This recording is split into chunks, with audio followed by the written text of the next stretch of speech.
Hey there, curious minds. Ready to maybe crack open some financial secrets with us today? We're taking a deep dive into the pretty fascinating world of business finance. Ever wonder how big companies decide what to invest in? Or, how they fund those big projects. Exactly. Or even just figure out what their own company is worth. We're going to unpack the tools and frameworks they use, well, every single day. And what's really interesting here is that these aren't just like abstract ideas for Wall Street wizards. Understanding these concepts gives you a really powerful lens. You can see how growth happens, how they manage risk, and ultimately how companies create value, really, for all of us. So our mission today, let's try to cut through the jargon, break down some maybe complex ideas, and give you those aha moments, the kind that make you feel genuinely well-informed, but without getting totally bogged down in the weeds. Think of it as a shortcut to really getting it. Yeah. Okay, so let's unpack this foundational concept first. Capital structure. At its core, it's basically just about how a company pays for everything, right? Its operations, its growth. What's the mix? How much money does it borrow versus how much it gets from owners? Precisely. An entity's capital structure is exactly that mix. You've got debt, and that's both long-term and short-term debt, and then you have equity, which means common and preferred stock. It's essentially the financial blueprint of the company, shows where all the money comes from. Okay, debt. When we talk about debt, it sounds simple, like taking out a loan. But I'm guessing in the corporate world, it's, well, a bit more complicated. Oh, absolutely. It's way more nuanced. On the short-term side, you have things like short-term notes payable, sure, but also commercial paper. Commercial paper. Yeah, it's basically unsecured debt that matures really quickly, like 270 days or less. Companies use it for immediate cash needs, and of course, lines of credit. Then for the long-term stuff, you've got your traditional long-term notes payable and bonds. Now, bonds themselves have varieties. Some are mortgage bonds secured by actual property. That gives investors a bit more safety. Okay. Others, like debentures, are unsecured. That means higher risk for the investor, so the company usually has to pay a higher interest rate. And then it gets even more specialized. You have subordinated debentures. They get paid after other debt in a bankruptcy, so they're riskier and pay more interest. There are income bonds, where interest is only paid if the company hits certain profit targets. Very specific. Wow. And of course, the famous junk bonds. Non-investment grade. High risk, but potentially high return. And interestingly, even things like leases, just contracts to use an asset, can function like debt on the balance sheet in certain accounting treatments. Huh. Okay, so that's the debt side. What about the flip side? Equity. What does that really mean if you're investing? Right. Equity financing means issuing stock. And stock represents actual ownership in the company. A really key distinction to remember, though, is what happens in bankruptcy. Equity holders are kind of at the bottom of the list. Their claim to the company's assets comes after both secured and unsecured bondholders get paid. So more risk there for the equity holder. Definitely. Now, within equity, you've got preferred stock, which is this fascinating hybrid. It acts a bit like debt because it often has fixed dividend payments, kind of like interest on a bond. Okay. But it's also like equity because, well, those dividends aren't legally mandatory. The board decides. And critically, those dividend payments are not tax deductible for the company. Ah, okay. And common stock. Common stock is the basic ownership stake. It usually comes with voting rights, so shareholders get a say in things. And dividends are optional. But again, common shareholders have the absolute lowest claim on assets if the company goes under. Last in line. So if you're running a company, how do you even begin to choose between debt and equity? What are the big trade-offs? Flexibility, risk, taxes. Seems like a lot to juggle. It's a huge strategic decision. Generally, debt offers less flexibility than equity. With equity, you can often issue shares more freely. Taxes are a big one. Interest paid on debt is tax deductible for the company. That's a major advantage. Dividends paid to equity holders, not deductible. That seems significant. It is. Also, issuing new equity can dilute earnings per share, or EPS, because you're spreading the earnings over more shares. Debt doesn't usually dilute EPS directly. But, and this is a big but, debt significantly increases financial risk. You have to make those fixed interest payments. Miss them, and you could face bankruptcy. Equity with its optional dividends doesn't carry that same mandatory payment risk. Right. And usually the costs to issue debt are lower than issuing equity. On the flip side, the return for debt investors is fixed, while for equity investors, it's variable, potentially much higher if the company does well. Okay, this makes sense. It all seems to lead towards a really important concept you hear about, the weighted average cost of capital, or WACC. Why is this average cost calculation so critical? WACC is, well, it's more than just an average. It's like the company's financial compass. It represents the minimum return that any new project must achieve for the company to actually create value for its owners, for its shareholders. Think of it as the ultimate financial hurdle rate. A hurdle rate, okay. Exactly. It's the main link connecting those big long-term investment decisions with the goal of maximizing the owner's wealth. Theoretically, the best capital structure, that ideal mix of debt and equity, is the one that results in the lowest possible WACC. Because a lower WACC means the present value of future cash flows is higher, maximizing the firm's value. Okay, so how do they actually calculate this? We don't need to get lost in the math, but what are the key ingredients? What does it actually tell them? All right. The basic idea of the WACC formula is to take the cost of each type of capital, common stock, preferred stock, debt, and weight it by its proportion in the company's total market value. So if debt is 25% of the capital structure, its cost gets 25% of the weight. Makes sense. And the crucial part, as we mentioned, is the tax rate. You apply the corporate tax rate only to the debt component because the interest payments are tax deductible. This effectively lowers the cost of debt in the overall WACC calculation. So let's take a quick example. Say XYZ company. Maybe their common stock costs 8.4% and makes up 55% of their value. Preferred stock costs 6.8% and is 20%. And debt costs 6.0% and is 25%. First, you adjust the debt cost for taxes. If their tax rate is 30%, the after-tax cost of debt is 6.0% times 1.30, which is 4.2%. Yeah, Lord. Right. Then you multiply each component's cost by its weight and add them up. So 0.55, 8.4% plus 0.20, 6.8% plus 0.25, 4.2%. That gives you a WACC of, 7.03%. 7.03%. So what does that number actually mean for XYZ? It means that any new project or investment XYZ considers must generate a return higher than 7.03% to actually add value to the company. If a project yields only 6%, they'd technically be destroying shareholder wealth by taking it on. It's their minimum acceptable return. And when we look at the individual capital components for WACC, we're primarily focused on the long-term elements. Long-term debt, preferred stock, common stock, and also retained earnings money the company keeps and reinvests. Sometimes, significant short-term debt that carries interest, like certain notes payable, might be included too. But the key, again, is focusing on after-tax cash flows because that interest expense on debt is tax deductible. You keep highlighting that tax deductibility of interest. It really sounds like a huge advantage for using debt. Yeah. Can you just quickly walk through how that calculation lowers the cost again? Sure. It's quite straightforward but powerful. You take the company's pre-tax cost of debt, let's say it's 12.5%. Then you multiply it by 1 minus the tax rate. If the tax rate is 30%, or 0.30, you multiply 12.5% by 1.30, which is 0.70. So 12.5% times 0.70 equals 8.75%. That's the after-tax cost of debt. That 3.75% difference is pure tax savings. Wow. Yeah. So a key takeaway, really a pass-key concept, is that debt generally carries the lowest cost of capital precisely because of this tax shield. And the higher the company's tax rate, the greater the incentive to use debt financing. It's a direct lever they can pull. What about preferred stock then? Any tax breaks there? Nope, none at all. That's a critical difference. For any equity security, preferred or common stock after-tax considerations just aren't relevant in calculating its cost. Why? Because dividends paid to shareholders are not tax deductible for the company paying them. Okay, no deduction. So how do you figure out its cost? It's simpler. You just take the annual preferred stock dividend and divide it by the net proceeds the company received when it issued that stock. Net proceeds means the price they got minus any costs associated with issuing it, like banker fees, lawyers, etc., often called flotation costs. So if a stock has a $100 par value, pays a 10% dividend, that's $10 per year, and it costs $5 per share to issue it, the net proceeds are $95. The cost is $10 divided by $95, which comes out to about 10.53%. Straightforward division, no tax adjustment. Got it. And retained earnings. That's the company's own money, right? Money they earned and kept instead of paying out as dividends. How can that have a cost? It feels free. That's a really common point of confusion, but it definitely has a cost. It's an opportunity cost. Opportunity cost. Right. Yeah. The cost of equity capital from retained earnings is the return that the common stockholders could have earned if the company had paid out those earnings as dividends instead of reinvesting them. Think about it.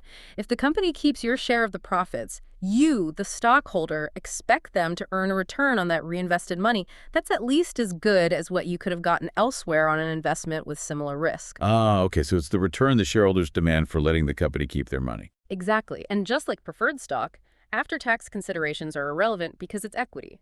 Now, figuring out what that required return is involves some estimation. There are three common methods used. First, the capital asset pricing model, or CAPM. This one uses the risk-free rate, the market risk premium, and the company's beta, which measures its volatility relative to the market. Second, the discounted cash flow, or DCF method. This one looks at the expected future dividends and the current stock price, assuming the market is in equilibrium. And third, the bond yield plus risk premium, or BYRP method. This is a bit simpler. It takes the company's own long-term debt cost and adds a risk premium for holding stock instead of bonds. Okay, three different ways to estimate the same thing. Right. They all have their assumptions and calculations. For example, CAPM might give you 15.6%, DCF might give 16.0%, and BYRP might suggest 15.8%. If they're reasonably close, a company might even average them to get a final estimate for the cost of retained earnings. They're all valid approaches. Okay, so the company figures out its WACC, its hurdle rate. Now what? How does it actually decide which big long-term projects get the green light? This sounds like where capital budgeting comes in. What's the main goal here? The absolute objective of capital budgeting is to evaluate and select those long-term projects that are going to create real, tangible wealth for the firm and its owners. And it's super critical because these decisions involve committing large amounts of cash for long periods. They can really shape the company's entire future trajectory. Right, big commitments. Now, when you talk about the cash involved, you mentioned it's not always simple cash changing hands. What are these direct versus indirect cash flow effects? Yeah, good distinction. A direct effect is straightforward cash comes in or goes out immediately. Buying equipment, receiving cash from selling an old asset, that's direct. An indirect effect is something that doesn't involve cash itself, but impacts the cash you have. The classic example is the depreciation tax shield. The tax shield again. Exactly. Depreciation expense itself isn't cash, it's an accounting entry. But because it lowers your taxable income, it reduces the actual cash taxes you have to pay. Less cash going out in taxes means more cash retained by the company. That's an indirect cash inflow. The net effect is just the sum of the direct and indirect effects in any given period. And these effects happen throughout a project's life. Absolutely. We typically look at three stages: inception or year zero. This is the initial outlay, the cost of the asset, plus maybe an increase in working capital needed, like more inventory, which is an indirect outflow initially. You might also have cash inflow from selling an old asset you're replacing, possibly with tax effects on the gain or loss. Then operations. This is year after year during the project's life. You have the regular operating cash flows, and importantly, those ongoing depreciation tax shields an indirect inflow each year. And finally, disposal. At the end of the project, you hopefully sell the asset for some salvage value, a direct inflow considering taxes. You also typically recover that working capital you invested initially, an indirect inflow, and there might be direct costs associated with disposal. Okay, that paints a clearer picture. Can you maybe sketch out a quick example? How complex can calculating all this get for, say, buying a new machine? Oh, it can get pretty detailed. Let's imagine Carlin Company buys a new machine for, say, $450,000 plus maybe $6,000 in shipping and installation. So the initial cash outflow at year zero is $456,000. Right. Then, let's say for the next 5 years, the machine generates annual cash inflows before tax of $200,000, and it has annual depreciation of $76,000. Assume a 30% tax rate. The depreciation creates a tax shield of $76,000. 30% equals $22,800 each year. The cash inflow from operations after tax would be $200,000, when 30% equals $140,000. So the total annual cash inflow during operations is $140,000 plus $22,800, $162,800. Wait, let me check those numbers. The example I have here uses slightly different numbers, leading to $156,480 inflow per year. The principle is the same: operating cash flow plus tax shield. Got it. Operating cash flow plus the tax savings from depreciation. Exactly. And then maybe in year 6, they sell it for $50,000 salvage value. We'd need to calculate the tax effect on that sale based on its book value at the time. Let's say after tax, the salvage value inflow is $42,000. We add that to the final year's operating inflow. So you see, it's not just one number. It's a whole stream of potentially different cash flows over several years, all needing careful calculation considering taxes and depreciation. Definitely more involved than just the sticker price. Now, companies don't just look at these raw cash flows, right? They use discounted cash flow, or DCF. Why is discounting so important? DCF is crucial because it explicitly recognizes the time value of money. A dollar received 5 years from now is worth less than a dollar received today, because today's dollar could be invested and earn a return. DCF methods take those future cash flows we just calculated and run them all back to their value today, their present value. They do this using a discount rate, often the project's required rate of return, or the WACC, which reflects the riskiness of those future cash flows. This allows management to compare projects with different timelines and cash flow patterns on an equal footing. It's about making apples-to-apples comparisons in today's dollars. And the most famous DCF method seems to be net present value, or NPV. You hear it called the gold standard. Why such high praise? What makes it so powerful? NTV gets that reputation because it directly answers the most important question. How much dollar value will this project add to the firm over and above its cost of capital? It calculates the present value of all the expected future cash inflows and subtracts the present value of all the cash outflows, like the initial investment. The result is the net present value. So positive NPV is good. Exactly.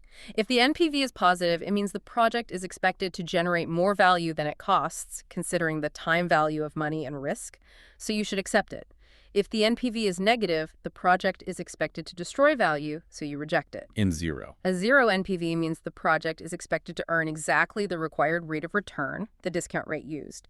Management would theoretically be indifferent. It doesn't add or subtract value. What makes NTV so powerful is that it focuses on the absolute dollar contribution to wealth.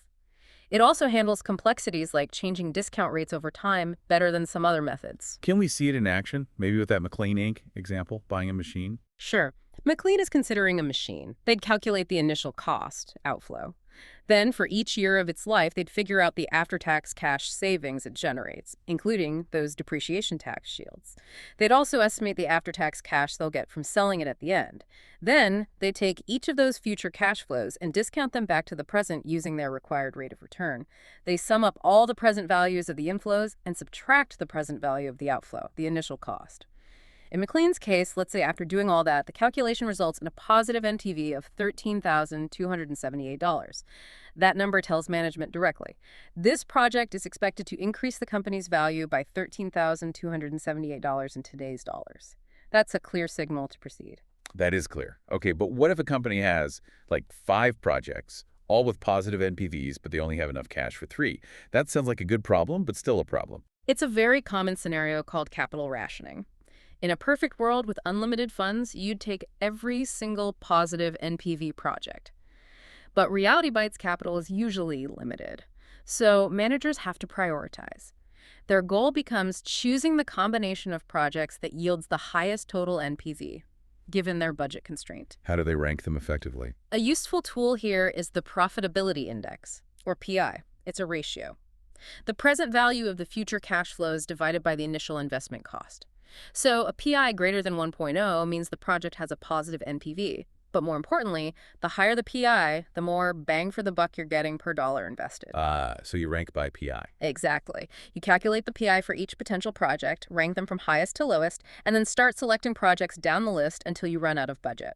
This helps ensure you're picking the projects that generate the most value relative to their cost when capital is scarce. Makes sense. Okay, another big decision. Should a company lease a big asset like a building or equipment, or just buy it outright? How do they approach that?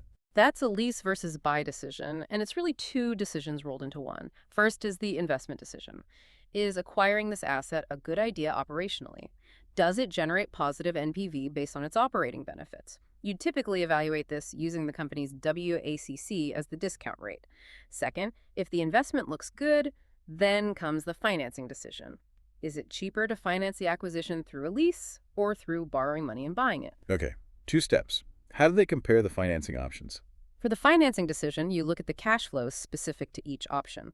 For buying, that's the purchase cost, the depreciation tax shields, since you own it, and any eventual salvage value. For leasing, it's primarily the lease payments after tax savings, because lease payments are usually deductible. Crucially, you discount these financing-specific cash flows using the company's after-tax cost of debt, not the WACC. Why? Because leasing is essentially a form of debt financing, so you compare it to the cost of actual borrowing. Whichever option, leasing or buying, has the lower net present value of cost is the financially preferred method. Let's try an example. Boulder Inc. needs a machine. Okay. First, Boulder assesses the machine's operational benefits. Does it save costs or generate revenue? Let's say the PV of those benefits, discounted at WACC, is positive. Good investment. Now, financing. They calculate the PV of costs if they borrow and buy. purchase price minus PV of tax shields and salvage value. Yeah. Let's say that's NPV of costs is $100,000. Then they calculate the PV of costs if they lease, PV of after-tax lease payments. Let's say that comes out to an NPV of cost of $95,000. Since $95,000 is lower than $100,000, leasing is the cheaper financing option in this case. So Boulder should acquire the machine, good investment, via an operating lease, cheaper financing. Got it. Compare the costs using the after-tax cost of debt. Precisely. And this choice also impacts things like their debt-to-equity ratio on the balance sheet. Okay, let's switch gears slightly. What about internal rate of return, or IRR? That's another metric you hear mentioned alongside NPV. How does it work? IRR is definitely popular. It calculates the discount rate at which a project's NPV equals exactly 0. Think of it as the project's inherent percentage rate of return. The decision rule is simple. If the project's IRR is greater than the company's hurdle rate, usually the WACC, you accept the project. If it's less, you reject it. Sounds straightforward. No. Why isn't it always preferred over NPV then? It has some significant limitations, which is why NPV is often considered superior, especially for complex decisions. First, IRR implicitly assumes that all the cash flows generated by the project can be reinvested at the IRR itself. That might be unrealistically high. NPV assumes reinvestment at the hurdle rate, WACC, which is generally more conservative and realistic. Second, IRR can sometimes yield multiple results or no result at all if the cash flows are unconventional, e.g., changing signs more than once. NPV doesn't have this problem. And third, and perhaps most importantly, IRR focuses only on the percentage return, not the dollar amount of value created. This can be misleading when comparing mutually exclusive projects of different sizes. How so? Imagine Project A has an IRR at 200% but only costs $50, generating a small NPV. Project B has an IRR of 50% but costs $50,000 and generates a huge NPV. IRR makes Project A look better, 200%, 50%, but NPV would correctly show that Project B creates far more actual dollar value for the company. IRR ignores the scale of the investment. Okay, that's a critical difference, focused on dollars versus percentages. Now, for managers who are maybe more focused on risk and just getting their initial investment back quickly, there's the payback period method, right? What's the goal there? Exactly. The payback period focuses purely on liquidity and risk assessment. It measures the time, usually in years, required for the cumulative cash inflows from a project to equal the initial investment. Companies often set a maximum acceptable payback period, especially for riskier ventures. A shorter payback means your initial capital is recovered faster, reducing the time it's exposed to risk. How is it calculated? If the annual cash inflows are the same every year, uniform. It's simple. Just divide the net initial investment by the average annual incremental cash flow. So if Helena Company invests $250,000 in a machine that generates $68,000 in net cash savings each year, the payback is $250,000. $68,000 about 3.68 years. And if the cash flows aren't uniform? Then you just do it cumulatively. You track the cash inflow year by year, adding it up until the total recovered equals the initial investment. You might find the payback happens partway through a year. For instance, if Radon Technologies invests $100 K, gets $30 in year 1, $50 in year 2, and $40K in year 3, after year 2 they've recovered $80, they need $20 more. Since year 3 brings in $40K, they need half of year 3's cash flow. $20K, $40K is 0.5. So the payback is 2.5 years. Wait, my example notes say 2.4 years for Radon. Maybe the year 3 cash flow was 50K? The cumulative method is the key. Simple enough, but it sounds like it misses a lot. What are the big drawbacks? Oh, it has major limitations. The biggest is that it completely ignores the time value of money. It treats a dollar received in year 3 the same as a dollar received in year 1. That's a fundamental flaw. Big flaw. Huge. It also completely ignores any cash flows that occur after the payback period. A project could be incredibly profitable in later years, but payback wouldn't show that. It doesn't consider reinvestment opportunities, and it gives no measure of overall profitability to speed of recovery. Is there a way to fix the time value issue at least? Yes. There's a variation called the discounted payback period. It does the same cumulative calculation, but it uses the present values of the cash flows instead of the raw cash flows. So it incorporates the time value of money, which is a big improvement. However, it still ignores cash flows after the payback period and doesn't measure total profitability. It's better, but still focused on recovery speed over total value. Okay, let's shift to a different kind of measure. Economic value added, or EVA. This sounds like it's trying to measure true economic profit. What's the idea? That's exactly right. EVA aims to measure a company's financial performance based on the wealth it creates for its shareholders, over and above the cost of all the capital it employs, both debt and equity. It essentially calculates the excess of the company's after-tax operating profit before financing costs, often called NOPAT, net operating profit after taxes, over the required return demanded by investors for providing the capital. Required return. How is that calculated? The required return is simply the total capital invested in the company or a specific division or project multiplied by its weighted average cost of capital, WACC. So the EVA formula is EVA equals NOPAT, investment x WACC. And how do you interpret the result? It's pretty direct. If EVA is positive, it means the company is generating profit above the cost of its capital. It's creating true economic value. That's good performance. If EVA is negative, it means the company isn't earning enough to cover its cost of capital. It's destroying economic value, even if it might be reporting positive accounting profit. For example, if Instafab Manufacturing invests $300,000 in a plant, their WACC is 12%, and the plant generates $50,000 in NOPAT. The required return is $300,000 by 12% equals $36,000. EVA equals $50,000, NOPAT. $36,000 required return equals $14,000. That positive $14,000 means the plant is truly adding economic value. Sometimes calculating NOPAT and the investment base requires adjustments to standard accounting numbers, like capitalizing R&D instead of expensing it, to better reflect economic reality. But the core concept is NOPAT minus the capital charge. Okay, one last thing in this section. Making these big decisions always involves uncertainty about the future, right? How do companies try to quantify that? They often use probability analysis and expected value. Probability is just the likelihood, expressed as a percentage or decimal, that a particular outcome will occur. Expected value then takes those probabilities and calculates a weighted average of all the possible outcomes. For instance, if there's a 20% chance sales will be $5 million and an 80% chance they'll be $4 million, the expected value is $0.25 plus $0.84, actually is $1, plus 3.2M equals $4.2 million. It doesn't mean sales will be $4.2 million, but it gives a single probability-weighted number to represent the central tendency of the possible outcomes, helping to incorporate uncertainty into the decision-making models like NPV. All right, we've covered how companies get money, capital structure, how they decide where to spend it on big projects, capital budgeting. Now, let's tackle something maybe even more fundamental. How do you actually figure out what a company or its stock or even its assets are truly worth? Valuation. Yeah, valuation is absolutely critical. Investors need it to make decisions, companies need it for mergers or acquisitions, and even for internal performance tracking. It's about putting a dollar figure on things. And broadly speaking, we have two main approaches: absolute valuation models and relative valuation models. Okay, let's start with absolute value models.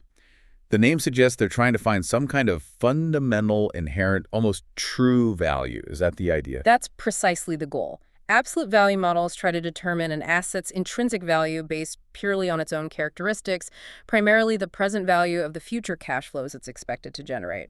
These models discount those expected future cash flows back to today using a discount rate that reflects the riskiness of those cash flows. So DCF again, basically. Yes, discounted cash flow is the foundation for most absolute valuation.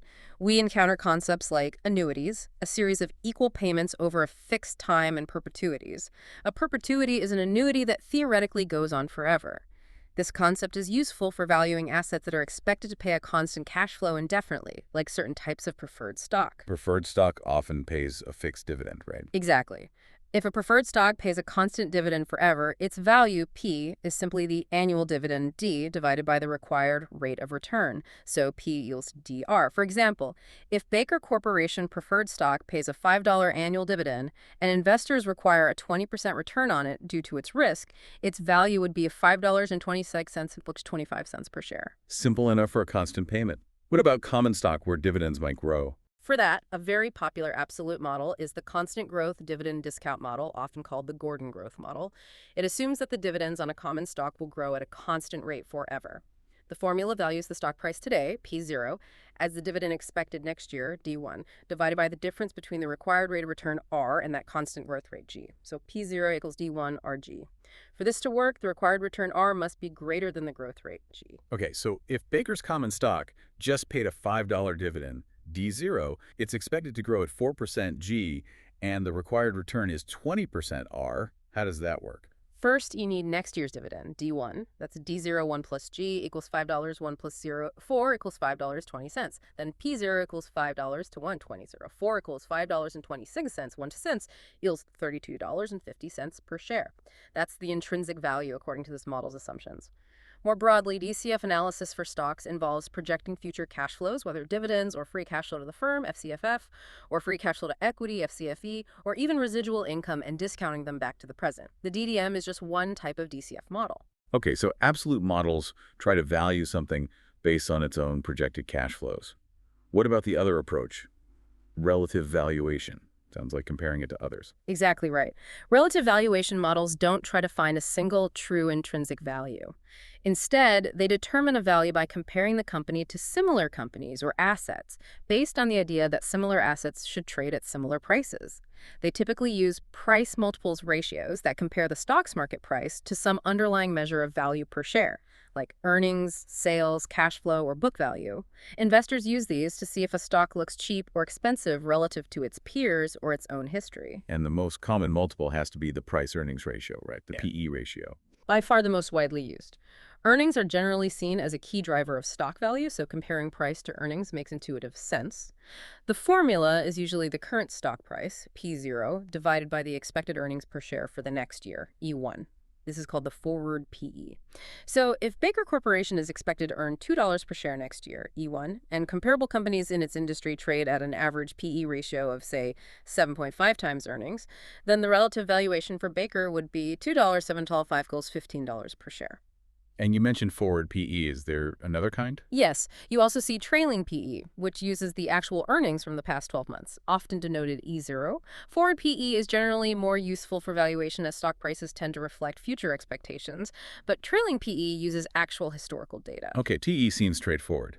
But what about growth? Doesn't a faster-growing company deserve a higher PE? Absolutely, and that's where the PEG ratio comes in. It's a really insightful refinement of the PE ratio. The PEG ratio takes the PE ratio, usually the forward PE, and divides it by the company's expected earnings growth rate, G expressed as a whole number, so PEG equals P0 E1G. The idea is to standardize the PE ratio for growth. A lower PEG ratio is generally considered more attractive, suggesting the price is low relative to the company's growth prospects. A common rule of thumb is that a PEG ratio around 1.0 might indicate fair value. So it puts the PE in context. Can you show how it works? Sure. Let's say Baker has a forward PE ratio of 13 based on P0 number $26 and E1 equals $2, and its earnings are expected to grow at 4% per year, G4. The PEG ratio would be at 13.4 equals 3.25. Now, let's say another company has a higher PE of 20, but its growth rate is 10%, its PEG is 2010, it equals 2.0. Even though the second company has a higher PE, its lower PEG suggests it might be a better value because you're paying less per unit of growth. You can also use PEG to estimate a price. If you think a fair PEG ratio for Baker is 2.5x and its current EPS is $5 growing at 4%, then E1 is $5.24 equals $5.20. The implied PE would be PEG G equals 2.54 equals 10. The implied price would be PEE1 equals 10, $5.20 of $52.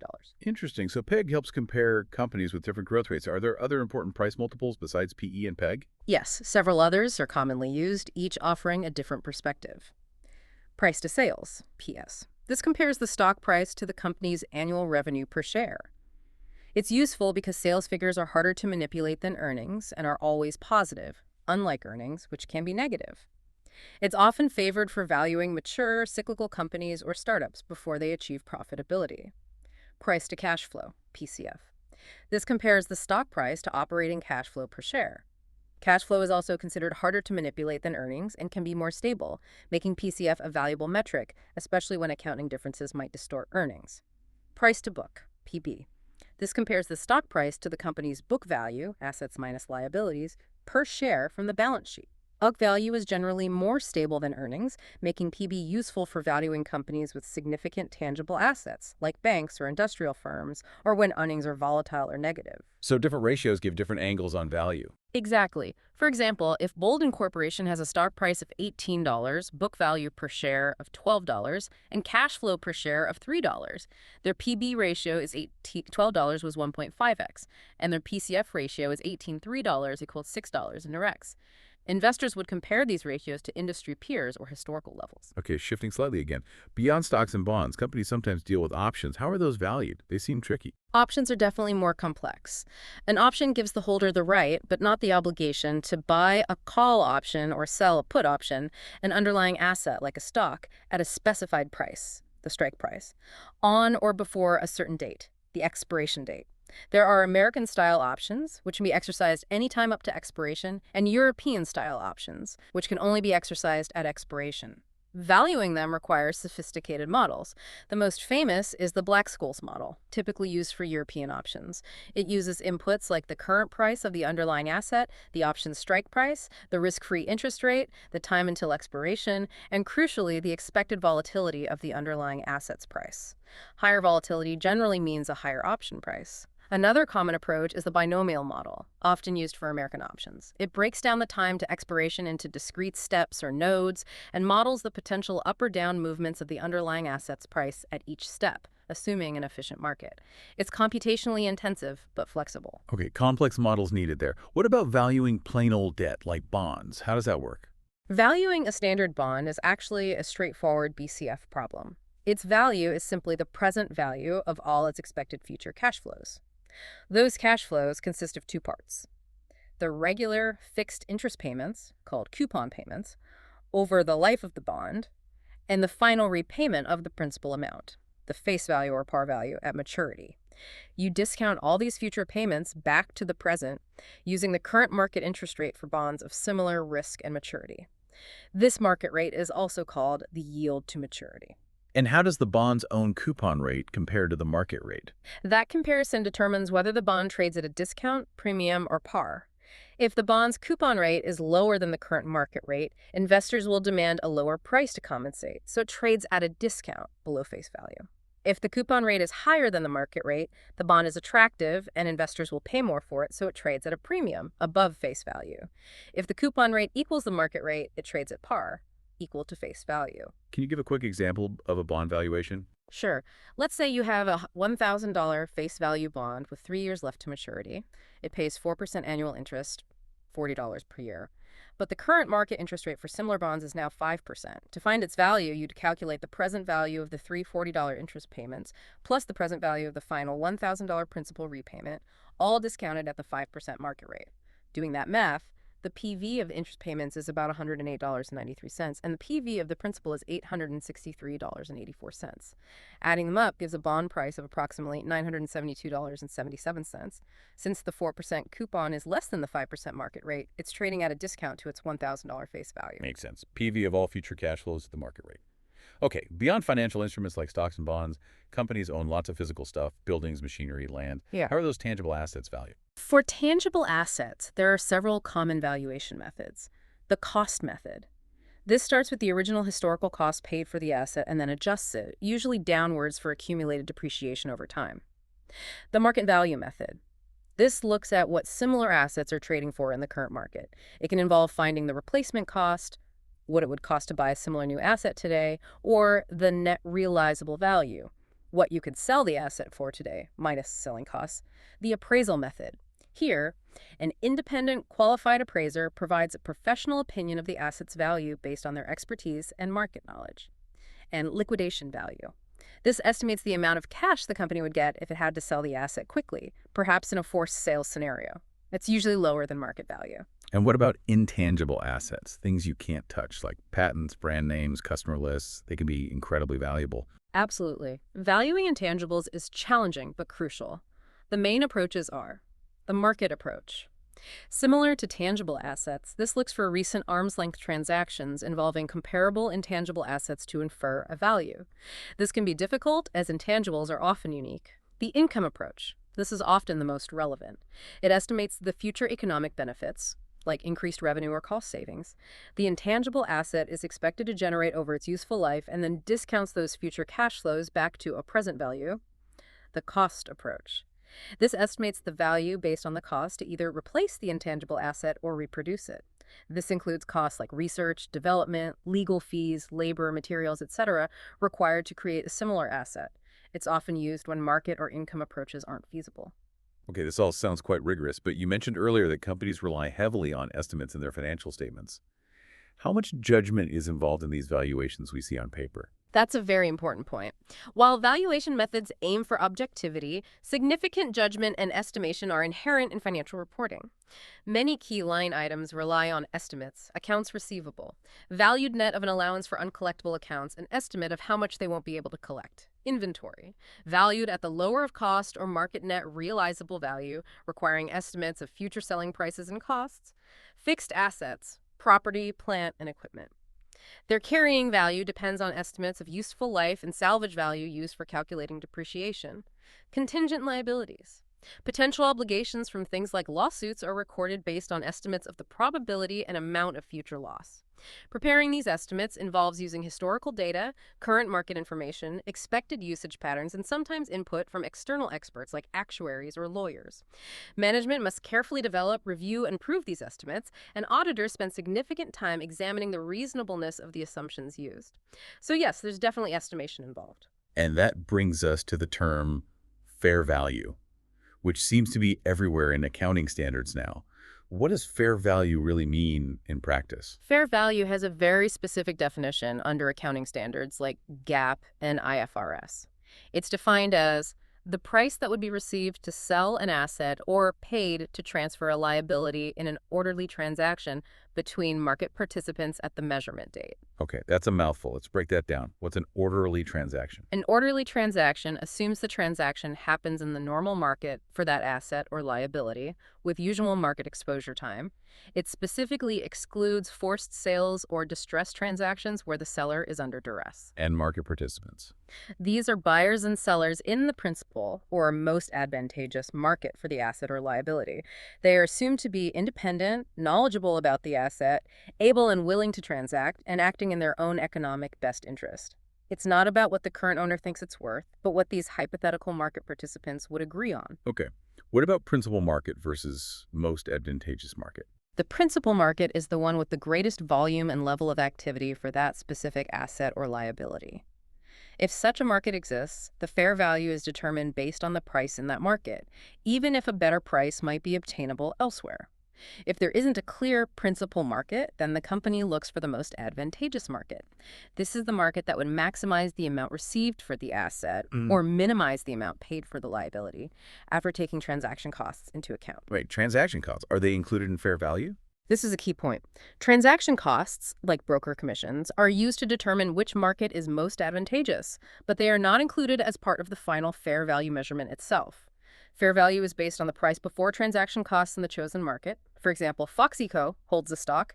It trades on the NYSE, price $20, transaction cost $1, and London, price $21, transaction cost $3. NYSE has higher volume, so it's the principal market. Fair value is $20, price and principal market. If NYSE wasn't principal, London gives a net price of $18, $21 to $3 versus NYSE's $19, $21. NYSE would be most advantageous and fair value would still be $20 price before costs in that market. Subtle but important distinction. Very. There's also a concept called highest and best use specifically for non-financial assets like land or buildings. Fair value assumes the asset is used in a way that maximizes its potential value for market participants, considering what's physically possible, legally permissible, and financially feasible.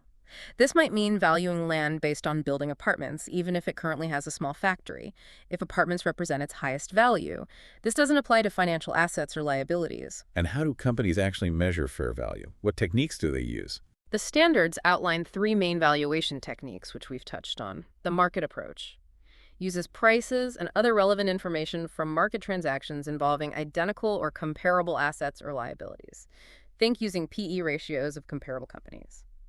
The income approach converts future amounts like cash flows or earnings to a single current discounted amount. Think DCF models like DDM or valuing a bond. The cost approach reflects the amount that would currently be required to replace the service capacity of an asset, current replacement cost.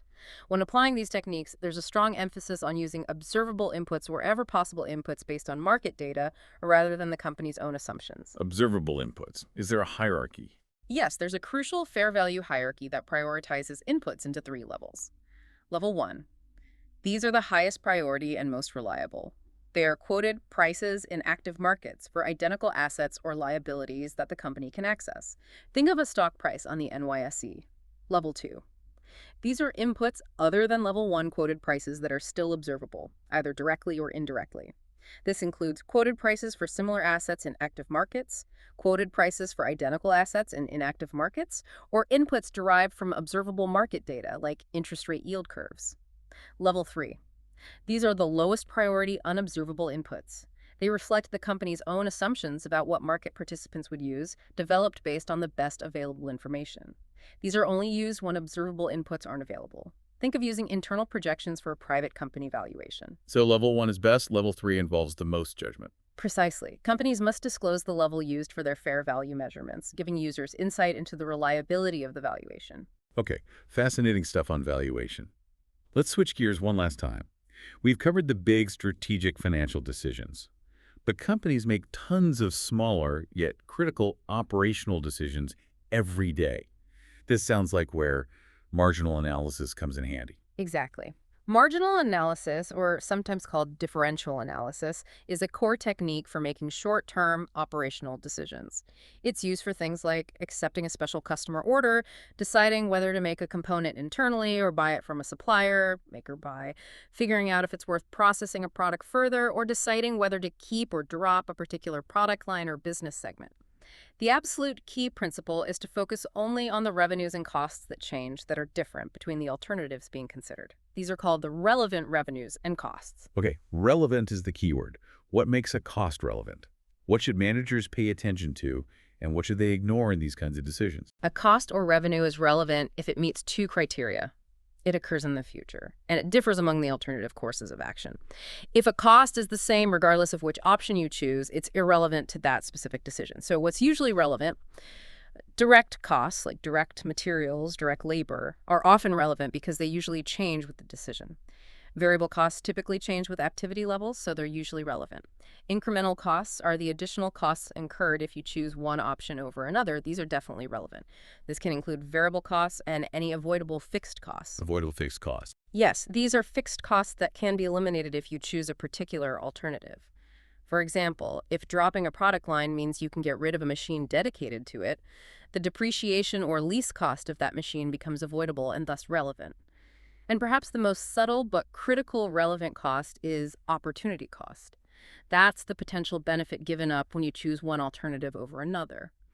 If using factory space for product A means you can't use it for product B, which would have generated profit, that lost profit from product B is an opportunity cost of choosing product A. Okay, so those are relevant. What should be ignored? You need to ignore irrelevant costs. The classic example is sunk costs. These are costs that have already been incurred in the past and cannot be changed or recovered no matter what decision you make now. Like the money already spent on old equipment. Exactly. The original cost of an old machine is sunk and totally irrelevant when deciding whether to replace it. You only care about the future costs and benefits of keeping it versus buying a new one. Also irrelevant are unavoidable costs, costs that will continue regardless of the decision made. For example, if the factory rent is fixed and will be paid whether you make part X or buy it, that rent is unavoidable and irrelevant to the make or buy decision for part X. Sometimes a cost might be controllable by a manager in general, but if it doesn't change between the specific alternatives being considered, it's still irrelevant to that decision. Got it. Focus only on what changes in the future. Yeah. Okay, let's apply this. What about special order decisions? A customer wants a one-time order, maybe at a lower price than usual. How does the company decide? This is a classic marginal analysis problem, and the key factor is usually whether the company has excess production capacity or not. If there is excess capacity, meaning they have idle machines, available labor, etc., then the decision is relatively simple. You only need to consider the incremental costs of filling that special order. These are typically just the variable costs: materials, direct labor, variable overhead. Any fixed costs are usually irrelevant because they'll be incurred anyway. The decision rule is, if the special order price per unit is greater than the incremental variable cost per unit, accept the order. It will contribute positively towards covering fixed costs and generating profit. So if Cater Company normally sells KP96 for $150, but its variable cost is only $50, then they get a special order offer. If they have excess capacity, the absolute minimum price they should accept for that special order is just slightly above $50. Anything above $50 adds to profit. The $150 normal price and existing fixed costs are irrelevant to this specific order, assuming it doesn't affect regular sales. Okay, that's with excess capacity. What if they're already running at full capacity? Now it's different. If you're at full capacity, accepting a special order means you have to give up some of your regular production. This introduces an opportunity cost. The opportunity cost is the contribution margin, sales price minus variable costs, you lose from the regular sales you displace. So the minimum acceptable price for the special order now becomes the incremental variable cost plus the opportunity cost per unit. So if Cater's at full capacity and taking that 1,000 unit KB96 order means giving up production of another product, LB64, that generates $10,000 in contribution margin. Right. That $10,000 loss contribution margin is the opportunity cost. Spread over the 1,000 units of the special order, that's $10 per unit. So the minimum acceptable price for the KB96 special order is now its $50 variable cost plus the $10 opportunity cost, which equals $60. They need at least $60 to be no worse off than sticking with their regular production. And beyond the numbers, companies also consider strategic factors. Will this special price upset regular customers? Could it lead to future business? Does it strain resources? Makes sense. Okay, another classic, make versus buy. Should we produce a component part ourselves or just buy from an outside supplier? Very similar logic to special orders, focused on relevant costs and capacity. The goal is to choose the lowest cost alternative. Again, capacity matters. If you have excess capacity, the relevant cost of making the part internally includes only the costs you would avoid if you didn't make it. This is typically direct materials, direct labor, variable overhead, and any avoidable fixed overhead, like a specific supervisor's salary if they're only needed for that part. The cost of making sets the maximum price you'd be willing to pay an outside supplier. If you have no excess capacity, the cost of making internally includes those avoidable costs, plus the opportunity cost of using that capacity, the profit you give up from the next best use of that factory space. Let's walk through one. Offset manufacturing makes part num 125 internally. Costs are $1 direct materials, $1.50 direct labor, $1 over 75-cent variable overhead, $1.75 avoidable fixed overhead, a supervisor, and $1.50 unavoidable fixed overhead, general factory rent allocated. An outside supplier offers to sell it for $5 per unit. Okay, let's find the relevant cost of making it. That includes direct materials, $1, direct labor, $1.50, variable overhead, and the avoidable fixed overhead. The unavoidable fixed overhead, $1.50, is irrelevant because Offset pays that whether they make the part or not. So the relevant cost to make is $1 plus $1.50 plus 75 cents plus C$5.75 equals $4 per unit. And the supplier's price is $5. Right. Since the relevant cost to make, $4, is less than the cost to buy, $5, Offset manufacturing should continue to make the part, assuming they have the capacity and there are no overriding strategic factors. What kind of strategic factors? Things like, can the supplier match our quality? Are they reliable? Do they offer warranties? What are the risks of outsourcing, like losing control or flexibility? Are we using our resources efficiently if we outsource? It's not always just about the lowest immediate cost. Good point. Yeah. Okay, what about products that can be sold as they are or processed further into something more valuable, like selling basic soap versus processing it into fancy scented soap? That's a sell or process further decision. The key here is to ignore joint costs.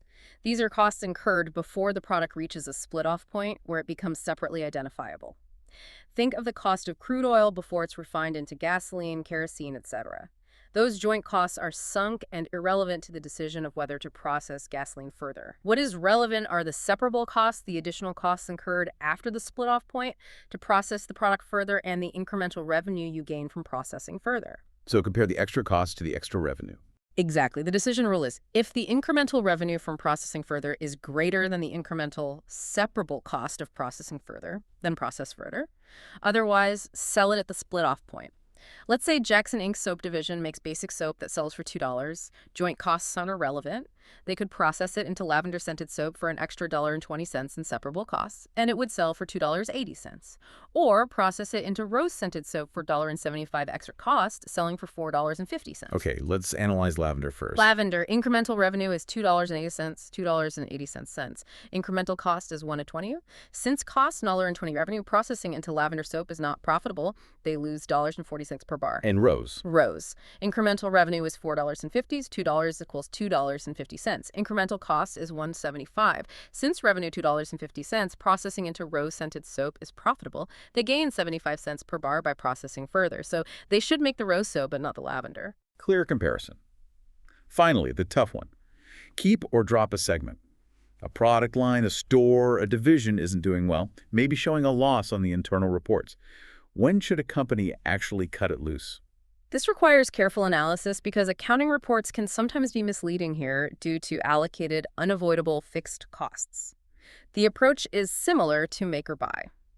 First, you need to identify which fixed costs associated with that segment are truly avoidable. They would disappear if the segment is dropped, and which are unavoidable. They would continue and perhaps be reallocated elsewhere. Then you compare the contribution margin that would be lost if the segment is dropped to the avoidable fixed costs that would be saved. Lost contribution margin versus saved fixed costs. Precisely. The decision rule is keep the segment if the lost contribution margin is greater than the avoided fixed costs. Dropping it would hurt overall profit more. Drop the segment if the lost contribution margin is less than the avoided fixed costs. Dropping it would save more in fixed costs than it loses in contribution, improving overall profit. Let's use Chowderhead Industries. They have a conch chowder line showing a loss. Its contribution margin is $15,000. Its allocated fixed costs of $20,000, leading to a $5,000 reported loss. What if all $20,000 those fixed costs are unavoidable, like corporate overhead allocation? If the fixed costs are unavoidable, then dropping the conch chowder line means they lose the $15,000 contribution margin, but they don't save any fixed costs. So the company's overall profit would actually decrease by $15,000 if they dropped it. In this case, even though it shows a loss, they should keep the segment because it's still contributing $15,000 towards covering those unavoidable costs. Wow, okay. So the reported loss doesn't tell the whole story. But what if some of those fixed costs are avoidable? Say $16,000 of the $20,000 could be eliminated if they drop the line, like advertising Civic to Conch Chowder salaries of dedicated staff. Now the calculation changes. Lost contribution margin is still $15,000, but the avoided fixed costs are $16,000. Since the avoided fixed costs, $16,000, are greater than the lost contribution margin, $15,000, dropping the segment would result in a net improvement to overall company profit of $1,000. $16,000 saved, $15,000 lost. In this scenario, they should drop the segment. That makes the distinction between avoidable and unavoidable fixed costs absolutely critical. It's everything in this decision. And again, strategic factors matter too. Does this product draw customers in for other products? What about employee morale? Is there future growth potential we'd lose? What else could we do with the freed up capacity, opportunity costs? Wow. Okay, we have really covered a ton of ground today. We're from the absolute basics of capital structure, how companies get funded. Right, the mix of debt and equity. How they make those huge investment decisions using things like WACC and NPV. Figuring out hurdle rates and maximizing value. And to the whole world of valuation. What's a company or its stock actually worth using absolute and relative models?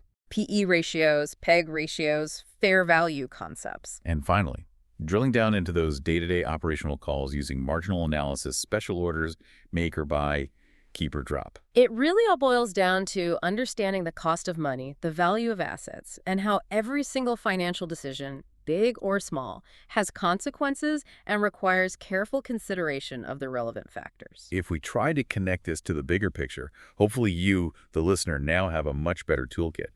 You can understand how businesses strategically manage their money, how they try to minimize that cost of capital, and how they choose the opportunities that they believe will genuinely create the most value.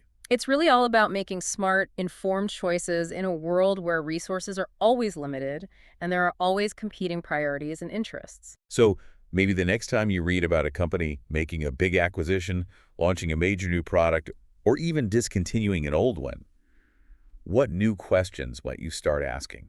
You could think about their capital structure. How did they fund it? What might their hurdle rate have been for that investment? Did they use NPV? What were the specific relevant costs and opportunity costs they likely considered in that decision? How might those choices ultimately shape the market and, well, our world? It gives you a whole new framework for analysis. We really hope this deep dive has given you some maybe surprising insights and a fresh perspective on how the world of business finance works. Until next time, keep that curiosity flowing.